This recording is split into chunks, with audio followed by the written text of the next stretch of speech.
Hi everybody, this is Markéta Huskova. I am the Executive Director of American Nurses Association California, and this is the latest update on events that took place on Friday evening, March 19th, where California Governor Gavin Newsom issued a shelter-in-place order for all Californians effective immediately. And with that, he mentioned that he understands that some obviously essential services are necessary for people, so food shopping, pharmacies, all that's going to be open.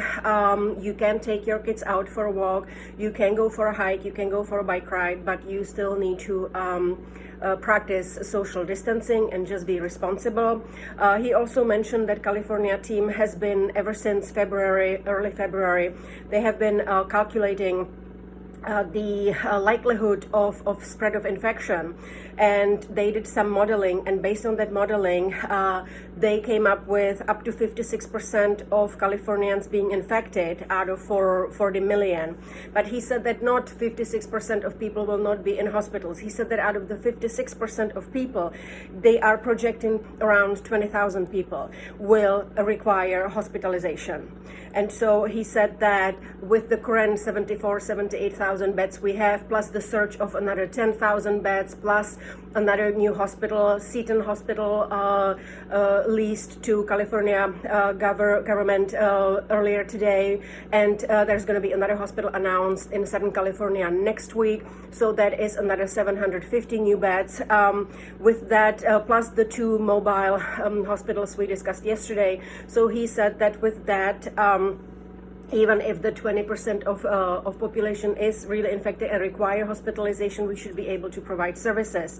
He also mentioned that currently UC system and CalState systems, they're already working on different treatment trials. I mentioned in my update yesterday that so far yesterday he mentioned UC, so today he mentioned also CalState system. He also said that he's been talking to mayors of large cities where UC and CalState universities and their dormitories are, that they are looking at appropriate dormitories that could be actually used for actually care places or housing facilities based on whatever the need arises. He also mentioned that a lot of older volunteers for food banks and Meals on Wheels services, that they are socially distancing themselves, and so there is a increased need for volunteers, and especially younger volunteers. So he said in very calm voice, not so citizens do not threat, that around 500 National Guards troops will be sent to help out in strictly humanitarian capacity with food services and meal services. He also said that earlier today California received a large shipment from national stockpile of gowns and masks. So he spoke today again with President Trump and Vice President Pence, and he was very pleased that California received it right away. He also mentioned that California had 21 million masks to distribute throughout the state. They already distributed 11 to 15 million, so now we have something around 10 million still to distribute. And last but not least, Health and Human Services Director Dr. Margali mentioned that for all these new services and hospitals and dormitories, somebody was asking him, so where is it that you're going to get the staff to look after these people? So he mentioned that physicians, nurses, nurse practitioners, especially in slower or closed ambulatory setting, they would be in perfect position to help out in acute setting or in home care setting when necessary, that they can step in.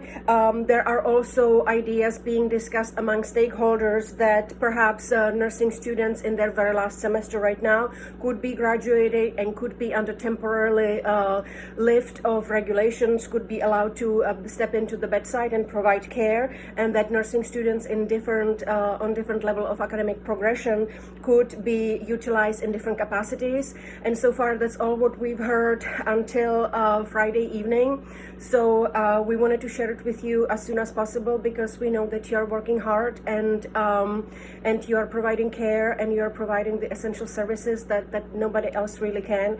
So we are so very proud of you and we are with you. And again, my deepest thanks and gratitude to ANAC members and our board members for leading this wonderful organization. And if there is anything you want us to know, please reach out to us, anac@anacalifornia.org.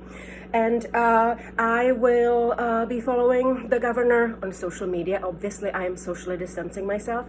So if there are any events or any updates, we will share it with you as soon as they come. Thank you very much. Look after yourselves, look after each other, and stay healthy.